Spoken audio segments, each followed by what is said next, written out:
আসসালামু আলাইকুম রহমতুল্লাহ। কেমন আছেন সকলেই? আশা করি সকলেই ভালো আছেন। দেশ ও প্রবাসে থাকা 5টি ইসলামী ব্যাংকের সকল গ্রাহকদের জন্য খুবই গুরুত্বপূর্ণ এবং খুবই বড় মাপের একটি সুখবর। আমরা জানি আপাতত এই 5 ব্যাংকের গ্রাহকরা আপনাদের আমানতের টাকা ব্যাংক থেকে তুলতে পারছেন না, কিন্তু এটাও আমরা আপনাদেরকে ইতিমধ্যে একবার জানিয়েছি। হয়তো ভুলে গেছেন অথবা কেউ জেনেছেন কেউ জানেননি, তাদের জন্য আমি আবারও বলছি। এই 5টি ব্যাংক একীভূত হওয়ার সঙ্গে সঙ্গে এই 5 ব্যাংকের ছোট ছোট গ্রাহক যারা রয়েছে তাদের সমস্ত টাকা ফেরত দিবে সরকার। এটি প্রতিশ্রুতি দিয়েছে বাংলাদেশ ব্যাংক। সেই লক্ষ্যেই 5টি ব্যাংক একীভূতকরণের প্রক্রিয়া শুরু হয়ে গেছে। 5টি ব্যাংকের সঙ্গে আলোচনা করছে বাংলাদেশ ব্যাংক কর্তৃপক্ষ। তার মধ্যে একীভূতকরণের সমর্থন জানিয়েছে ফার্স্ট সিকিউরিটি ইসলামী ব্যাংক। আর বাদবাকি ব্যাংকগুলো কি হয়েছে, জানিয়েছে কি না, বা এই ব্যাংকগুলোর মতামত কি, সেই বিষয়টিও আমরা জানিয়ে দেব। একটু ধৈর্য সহকারে পুরো নিউজটি শুনলে আপনাদের একটু হলেও উপকারে আসবে বলে আমরা মনে করছি। সবচেয়ে বড় কথা হচ্ছে একীভূতকরণ হওয়ার সঙ্গে সঙ্গে সরকার এই 5 ব্যাংকের ছোট ছোট গ্রাহকদের টাকা ফেরত দিয়ে দিবে। এটি জানার পরে আসলে আমাদের সবচেয়ে ভালো লেগেছে। আপনার কেমন লেগেছে এই কথাটি জানার পরে একটু কমেন্টে জানিয়ে দিবেন। আর এই কথাটি জানার পরে যদি আপনার একটু ভালো লেগে থাকে, নিউজটিতে এখনই একটি লাইক দিয়ে দিন।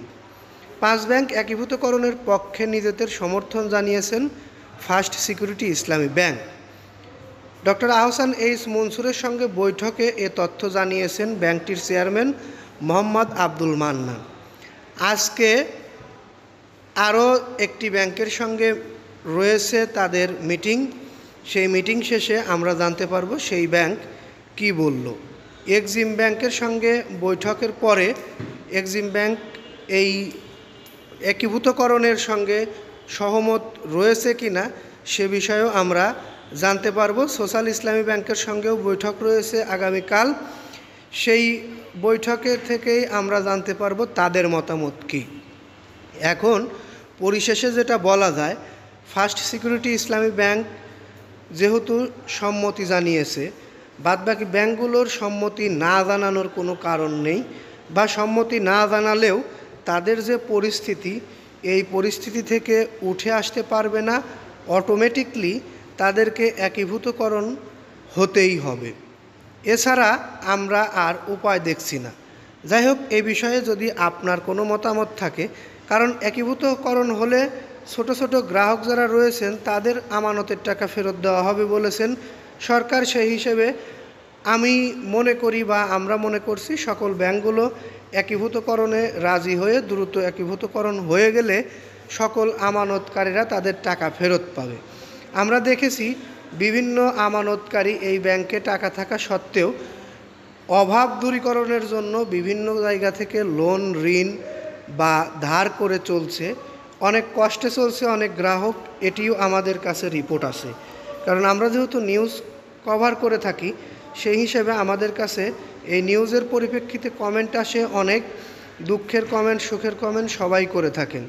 অনেক কমেন্ট আছে যেটা আমরা পড়লে অনেক কষ্ট পাই, যেখানে বলা হয় আমার এই 5 ব্যাংকের যে কোনো একটি ব্যাংকের নাম উল্লেখ করে বলছেন।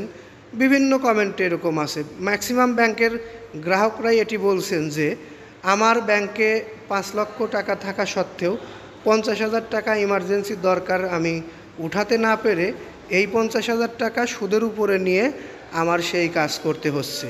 বা আমার এমনও পরিস্থিতির কথা আমরা জানি, হাসপাতালে রোগী রয়েছে, তাদের টাকা দরকার, তারপরও এই সকল ব্যাংক থেকে তারা টাকা থাকা সত্ত্বেও টাকা তুলতে পারছে না। এর থেকে বড় কষ্টের বিষয় আমার মনে হয় আর কোনো কিছু হতে পারে না।